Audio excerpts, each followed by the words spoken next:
the volunteers are special. They bring so many skills to the table, and they're from such diverse backgrounds, especially with South by Southwest. They're coming from all over the world. They're college students, their parents, professors, politicians, they're creatives. I mean, the list just goes on. And they bolster a culture of creative volunteerism that provides just this diverse and enthusiastic environment for producing a successful event. Meet Tami Richter, Director of Event Staffing, Resources and Volunteers at one of the world's biggest events, South by Southwest. Tami joins us today from Austin, Texas, where she started her journey with South by Southwest 18 years ago as a volunteer and has never looked back. On this episode of the podcast, Tami takes us through her top tips for managing volunteers, from educating stakeholders through to valuing and rewarding your volunteers, including the need for being open to criticism and change to ensure that you and your volunteers are getting the most out of your volunteer management program. As one of the very first events cancelled as a result of COVID-19, Tami also discusses the ways in which South by Southwest are remaining engaged with their volunteers, including introducing them to broader opportunities within the community. We hope you enjoy the podcast. Tami Richter, thank you so much for joining us on the Engage Volunteer podcast. You've had an incredible career with South by Southwest, and your role engaging with volunteers is one I'm really interested in learning about. So maybe, Tami, if you don't mind, take us to the beginning, how you got into this. And obviously, thank you so much for joining us. Thank you so much for having me. This is very exciting. Yes, my journey with South by Southwest started almost 18 years ago. Yep. And actually, there was a couple years before that I was a volunteer. And that is how I originally that's how I originally became engaged with South by Southwest. I'd been actually working for a major airline, and I came back from doing that to the Austin area, and I wanted to get involved with my community and with something that had to do with my city, because I'm very proud of Austin. It's my roots. Sure. And so as I was flipping through the local paper, the Austin Chronicle, I saw an ad for volunteers for South by Southwest. And I was like, that's it. It's the perfect thing. It's iconic. It's Austin. And so I went to their volunteer call. I was a volunteer the first year with the trade show crew. I just absolutely fell in love with it, the charisma, the other volunteers. And then the next year, I put my heart and soul into it and was a volunteer manager. And then I did sort of odd jobs between South by Southwest, and I believe I was working on another event, and I got a call that there was actually opening at South by Southwest. And so I went and interviewed, and fortunately the volunteer coordinator at the time put in a good word for me, and I knew some of the things that they needed, and I started my career there, like I said, almost 18 years ago. That first year I worked with the music department. And then the very next year, there was actually an opening with the volunteer department, and that's where it all started. Yeah, unreal. And great to hear the story of not a leap of faith so much, but just seeing the chance to get involved with your community, clearly something you're pretty passionate about compared to perhaps an airline or a commercial sort of role. It's something that you have a passion about. It's something that makes you want to go to work every single day. And it's not just South by Southwest, but it's the people that are involved with it that make it such a wonderful career to have. Yeah, awesome. And for our international listeners, Tami, now lots of people know what South by Southwest is. It's one of the largest festivals in the world. Can you give us a grasp of how massive this beast is? Well, when I first started with South by Southwest, it was the music conference and festival. It was interactive. It was film. It was very distinct. We still have all those, but we also, are very deep into technology and medical and you name it. There's so much crossover between those. And so it's conferences, it's festivals. It's one time a year during March. We have, lots of music showcases. We have a full film festival. And then our sessions, our panels are just completely engaging. And we have such a wonderful host of presenters and keynotes. It's really something. And it engulfs the whole city, doesn't it? It's not just everyone meet at the conference center. It's literally spans across all of the city. Yes. So we have over, 100 music venues that we use. We usually have somewhere between 15 and 20 conference venues that we're using, somewhere in the range of probably around 15 screens, I would say. But yeah, we basically sort of take over the downtown Austin area. Yeah, awesome. And your role with volunteers, obviously at the moment, your position is Director of Event Staffing and Resources. You've been at South by Southwest 18 years. How long have you been working specifically with the workforce? That would be since the second year I was with South by Southwest. So Awesome. quite a long while. When I first started, I had 800 volunteers, and that has swelled to, between the 3,000 and 4,000 volunteer mark. Wow. Yeah. Incredible journey. And I'm sure every year, I mean, you tell me, but it would be almost every year going, oh, it's growing again. Okay, that number's now 1,500, 2,000, and your team just need to adapt to that, I assume. Can you talk to me a bit about how you've managed to evolve the program with an evolving event? I think it's really important, first of all, to engage your stakeholders in the volunteers.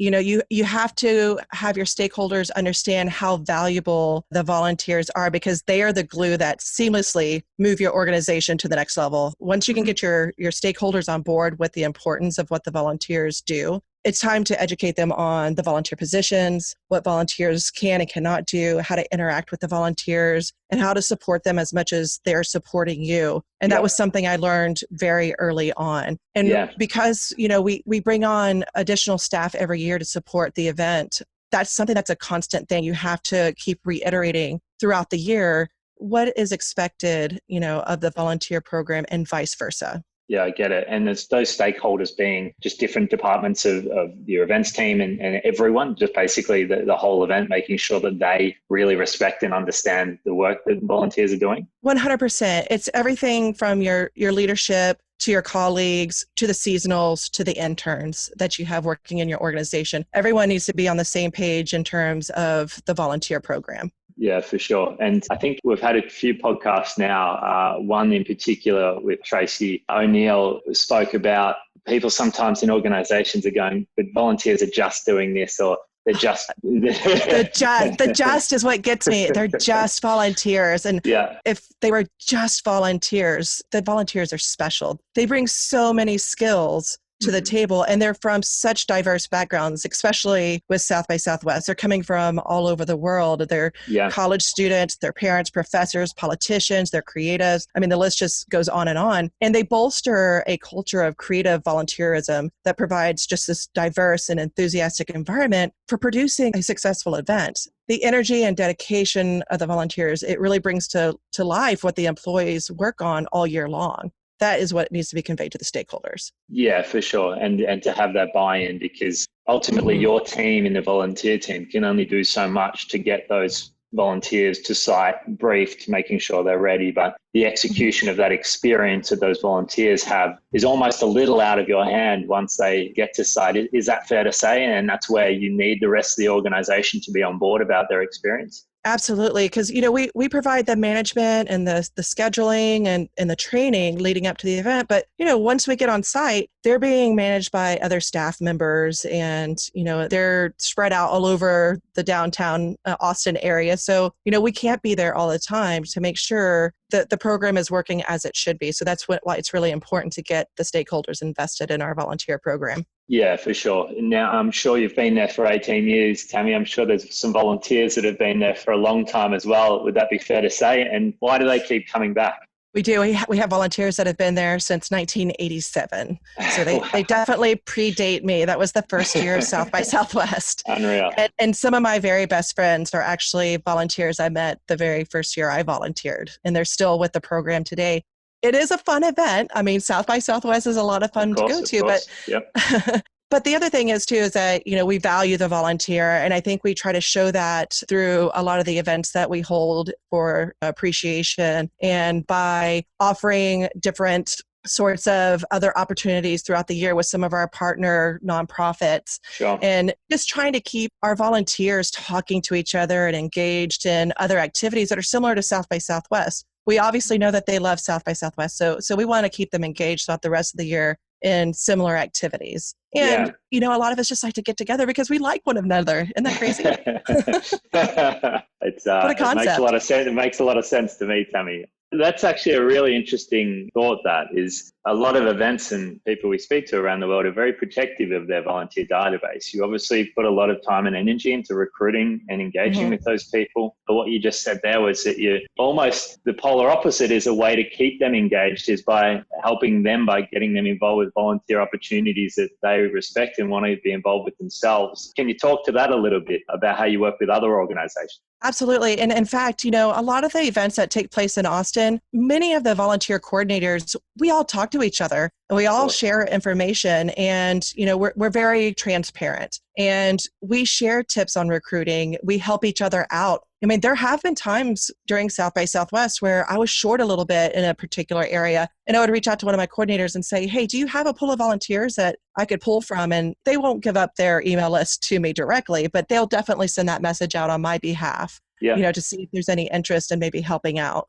So Yeah. it's really a nice community of volunteer organizers in our area, and I'm very thankful for that. Yeah, I was very sad when I didn't get to go over there this year. I've just heard so many great things about the event, It's and going to happen. It'll yeah, happen. it'll happen. But the feel and the vibe that the volunteers create is almost that in itself of the event, isn't it? That It they are really the is. ones often responsible for creating that walk away effect of going, that was an incredible event. How do you get your volunteers to portray that message? Because sometimes it would be very easy for a volunteer to turn up and hand out a flyer or tell guests to sit down, but it's the Mhm. extra added vibe that they create that is often what is so special about events. How do you get that special sauce going there, Tami?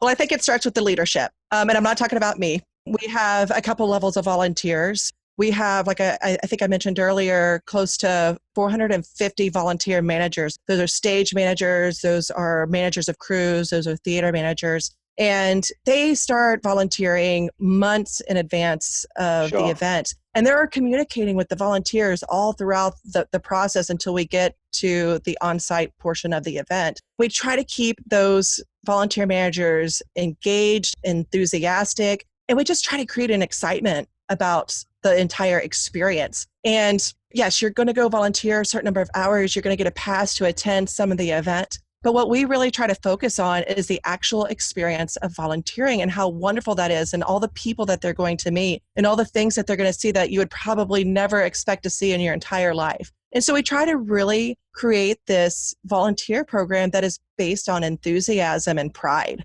A lot of our volunteers are local. We're all very proud to be Texans, and we're all very proud of Austin. And I think that rubs off a lot on a lot of our volunteers that are coming from the outside of the Austin area and from the Yeah. international community. A lot of people have heard about Southerners. Well, it's true. It really It's is. true.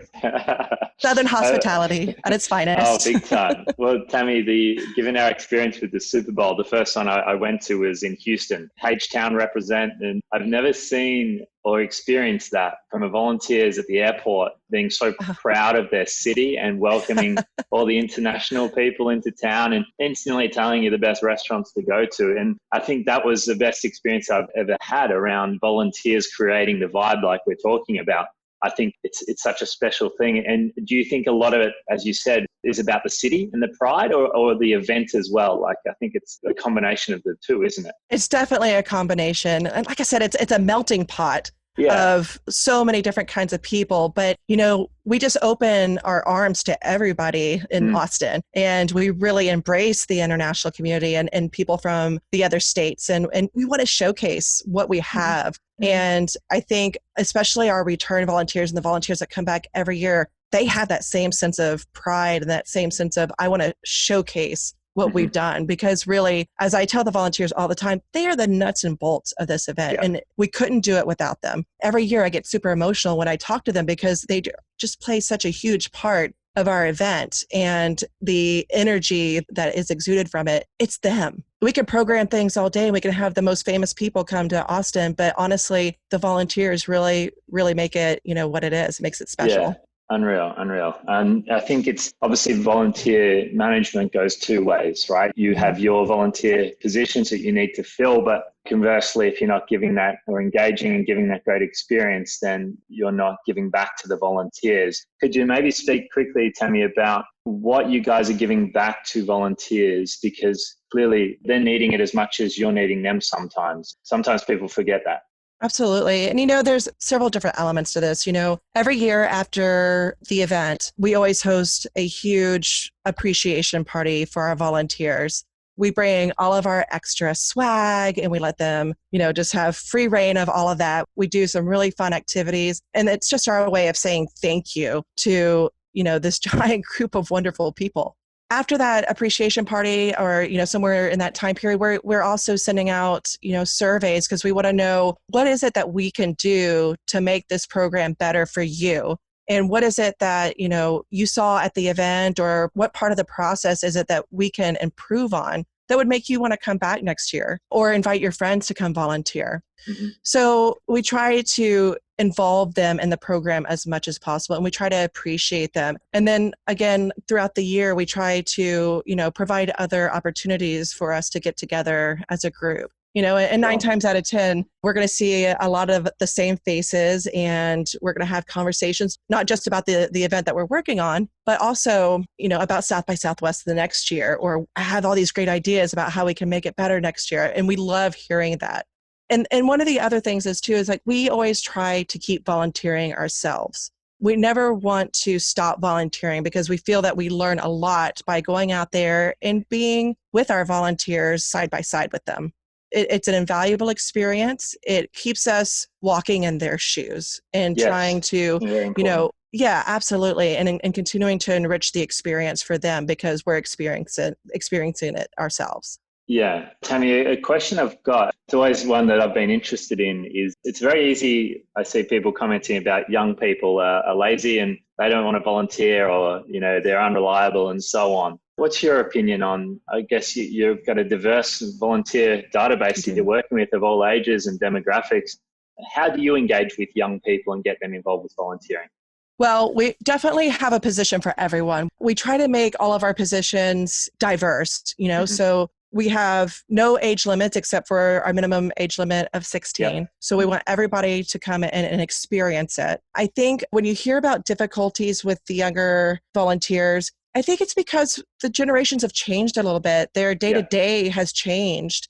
I see a lot of younger college kids doing internship after internship, and they're really invested in their careers. And so I just think the mindset has changed a little bit. And we've seen that, and we've changed our program to sort of cater to that a little bit. We've tried to make it easier for our volunteers to put in the hours to get the badge that they want to earn. We unfortunately don't have a lot outside of the actual event, but we have a lot of hours that we can offer during the event. And so, if they're busy with school during the day, well, come do a few hours in the evening or on the weekend. We've also kind of reduced the number of hours that is required of our volunteers. We've just noticed over the years that people just don't have the same type of time that they can commit. And so, so we've kind of altered that in order to cater to that. But I think you just have to keep listening to the volunteers and keep looking at how the demographics are changing and how the environment's changing, and try to alter your volunteer program to match that. Yeah, it's music to my ears, Tami. I think it makes a lot of sense to not be so rigid in a program where people are giving their time to you. Yeah, that's a really great insight, Tami. I'd love to change tack a little and get some insight from boots on the ground, South by Southwest, one of the very first global events to be cancelled, paused, postponed because of COVID-19. I understand, Tami, you were literally bumping in at the time. You probably got a pretty unfortunate phone call. Can you take me to that moment and how your team reacted? Absolutely. I mean, everybody was completely professional. I will say that. We were all very stunned. It was, obviously the first time that had ever happened in history. And it was such an unknown to all of us in terms of, what was actually happening in the entire world around us. So we were loading in, and it was our load-in day, the first one. And when we got canceled by the city of Austin, it was like, okay, we've never done this before, but we're going to rally and we're going to do what we need to do. And so honestly, like clockwork, everybody just sort of fell into the places that they need to fall into. We started notifying all of our volunteers via email and our social media. And we followed up with, how are you doing? We don't know a whole lot of information, but when we do, we'll let you know. And we did some check-ins, especially in those early weeks. And fortunately, we haven't had a lot of opportunities to engage beyond that. But we try to keep up with our social media and our websites as best we can. Moving into the 2021 event, we've recently launched online South by Southwest experience. And so we're really looking forward to that and creating something for everyone in 2021. until we can have our physical event again and get everybody back together safely. We're looking forward, though, like now that we've launched this online event, trying to engage our volunteers online a little bit more. Sure. So myself and my colleagues are starting to work on a plan for that. Yeah, and I think that's the important thing we've noticed through COVID is you have two options, right? One is that you just tell your volunteers we'll speak to you when we're ready, like maybe in 12 months, maybe in 18 months, we don't know. Or you still try to keep them engaged, because without that, they can go off and do other things perhaps, or they may not feel the love from you. So I guess you have a pretty clear strategy there of staying involved with them, moving towards them during this tough time, and maybe linking them to other opportunities. Or like you mentioned, Austin, pretty tight-knit community there. Is there ways that you can use that database or help others and make sure that volunteers are still being able to volunteer? Absolutely. If anybody reaches out to me and is looking for volunteers, I'll be the first one to, send that message out, because I do want to keep our volunteers engaged. I know a lot of people just really dependent on those volunteer engagements or the volunteer opportunities to stay engaged with people. And without that, I know that a lot of people they're really having a hard time. I'm having a hard time not being able to be with my colleagues and my volunteers. And it's something that's just really sort of hit me in, the pits of my stomach and in my heart. They truly are everything to me in my career. And so any opportunity that comes our way, we're going to try to make those connections. And like I said, it's all been a lot of unknowns the last 6 months, but I think we're starting to come to a point where we know that we have to endure this a little bit longer. So let's try to put together some sort of a campaign where we can try to start engaging our volunteers. And maybe that's through a Zoom call like we're doing right now, or it's, online games. I mean, there's so many opportunities to engage now online that I think that we can really put together something special to really bring us back together. Yeah, unreal. I think you speak with a lot of passion, Tami. I'm sure the volunteers are in a great place there with you and the team. It's certainly a special program that you guys run. Now, Tami, a couple of questions that we ask everyone at the end of the podcast to try and have some consistency and some learnings. The first one being, working with volunteers can be tough. And we've covered probably why you got into it, about connecting with your community and wanting to help and probably work with people that you really can vibe with and have fun with. But probably the second part of it is why do you stay involved with working with volunteers, and why you've been with South by Southwest 18 years now? Like, what is it that keeps you coming back for more? Seeing them have the experiences that they are having. It's really the one thing that makes my year after year after year is, we've planned so hard for this event in March, and it's great to see it come to fruition, but it's even better to see these volunteers enjoy it for themselves, not only from just attending it, but also from the experiences they're having through their volunteer experience. It's really something that it's hard to describe. That, having people come up to you and tell you all their stories and who they bumped into, and just seeing the pure excitement on their face and telling me that they can't wait to come back next year, that does it for me. Yeah, it really awesome. keeps me motivated. Yeah, I like it. And then working with volunteers, and probably an event like South by Southwest would have some incredible stories and sad, funny, random moments that come across that. Is there a couple of moments working with volunteers that really stand out to you across your career? I go to speak at a lot of classes. Not recently, but a few years ago, I was speaking to a freshman class at the University of Texas. They posed the same question to me that you just posed. And, so I was telling them about all my really cool experiences, and I was letting them know or telling them about this time where I was working at the volunteer check-in desk. And David Byrne came up to the check-in desk and asked for directions to something. And I just offered to take him there because I was like, it's David Byrne. And I'm telling this with like such glee and excitement. And then I finished my story and I kind of looked out into the audience or to the classroom, and everybody was just looking at me with this like really blank stare on their face. Come on, guys. I was like, you guys, David Byrne, like talking heads, and everybody just sort of shook their head, and I was like, oh man, I am so lame. And then I was like, I I ran into Slash on 6th Street. 6th Street's like the entertainment street. Yeah. I ran into Slash, from Guns N' Roses, and everybody's like, oh, yeah, okay, I got Slash. But, I left and I was like, oh, man, I really got to change my cool stories. I lost some serious cool points in that. Oh, man. Yeah. So that was one of my favorite stories. There's no comfort at the front of a lecture theatre, is there? No. How they feel. It was crickets all the way. I was like, oh. Oh, man. I've had the same, Tami. I know your pain. All right, and then last one, Tami, and this one's a really important one, I think, is what does success mean to you? So I think that it's almost a two-part question. Number one is probably you personally. So at the end of a year, Christmas lunch, you're sort of looking back at what you've achieved and with your family. I know you've got quite a few kids there. Like, what does success mean to you in regards to working with volunteers and feeling comfort at the end of the day? Like, what does that mean to you? Well, a successful event is when I survived. So that's always successful. It always takes me a little bit to recover after that. But, we usually take a few days off after the event and we go home to our families. We've spent the entire time at the actual event and we haven't, seen our families in a while. So we end up coming back to our office a few days later and I'm sitting in my office and the mail comes and there's thank you notes in there.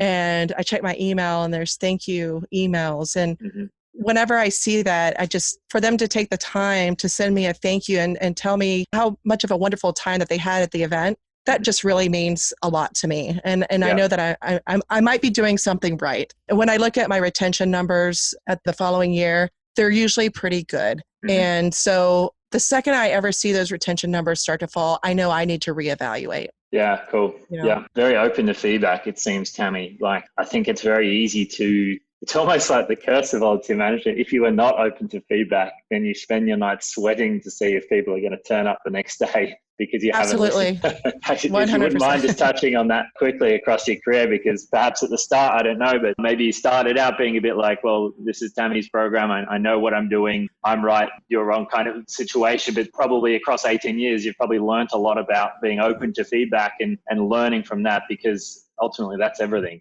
It sounds like you may have talked to a few other volunteer coordinators. You've seen it all, Tami, don't worry. No, yeah. When I came in, I was taking over the program from someone else and I really wanted to make an impact and I made a lot of drastic changes. And I was really, like you said earlier, I was a little too rigid, I felt. And then over the years, as I started to talk to more volunteers, as it started to grow, I realized that there was a lot to learn from others, not only my volunteers, but other volunteer coordinators. I ended up getting my CVA, which is the certification for volunteer administrators. And I was able to connect through that network and ask a lot of questions. And, even though, I work in events, people that are working in healthcare or volunteer coordinators in healthcare and all these other industries, they have a lot to offer. And there's a lot that you can apply. And so being open to not only feedback from others and tips from others, but criticism, that's the only way you can improve. You're never going to improve. You're never going to move forward with your program unless you open your ears and listen and close your mouth. Yeah, very, very sound advice, I think, Tami. And hopefully the purpose of this podcast is exactly that, getting people from all different walks of life, from charities, from young people as well, and getting into their career and people like yourself. Yeah, so thank you for that insight. And then probably lastly, you've kind of touched on it before, but what does success look like for a really great volunteer engagement program? My top things for a successful program would be getting your stakeholders on board. Always volunteer yourself so that you can keep engaged with your volunteers with your own experiences. Appreciate your volunteers and never hesitate to tell them how much you appreciate them.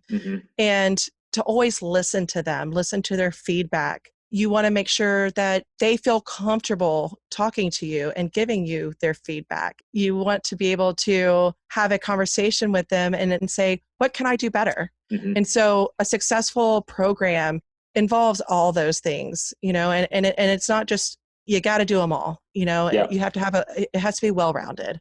And like I said, when I see those volunteers having a wonderful time, when I see those retention numbers, that's when I know I'm doing something right. My team is doing something right. Whenever we maybe see those numbers fall or we see, a few more extra thumbs downs in our surveys, we know we need to start, reevaluating and never stop reevaluating the program. Don't ever get stagnant. Yeah, awesome. Tami, that's some great advice you've passed on there today. And I think one thing that's been another consistent through this podcast series is about almost getting out of the way and letting the program create itself in its sense. Mm-hmm. Like there's only so much that one Tami can do when you have thousands and thousands of volunteers and staff and stakeholders. And what you've expressed today about being so open to that feedback and constantly evolving and not being stuck in ways, I think is really, really valuable for people running a volunteer program. So Tami, thanks so much for your time. Thank you. Really, really awesome insight, and all the best with the digital event next year. And I'm sure you can't wait to get those volunteers back as soon as you possibly can. I can't wait to see them, and I can't wait to see you too. I hope you make it soon. Tami, I will be there. Don't worry. Good. Yeah, thanks so much, and all the best. We'll speak to you soon. Thank you so much. Take care. Thank you so much for listening to this episode of the Engage Volunteer Podcast with Tami Richter from South by Southwest. What an incredible journey Tami's had from joining as a volunteer 18 years ago to now running the staffing and volunteers for one of the world's largest events. Tami, thanks so much for coming on the show. Now, the best way to support the Engage Volunteer Podcast is to click follow wherever you listen today, and make sure you tell your friends about us. On the next episode of our podcast, we are really excited to host Aidan Shaw, Community Engagement Manager at Disability Sports and Recreation down here in Victoria, Australia. In this podcast, Aidan and I discuss the importance of volunteering when it comes to personal and professional development and the willingness to embrace opportunities and the challenges that these may present. What I loved about my chat with Aidan was his willingness to meet new people and realize no experience is a bad experience, as you'll hear from his wild adventures since finishing university. We hope to catch you then.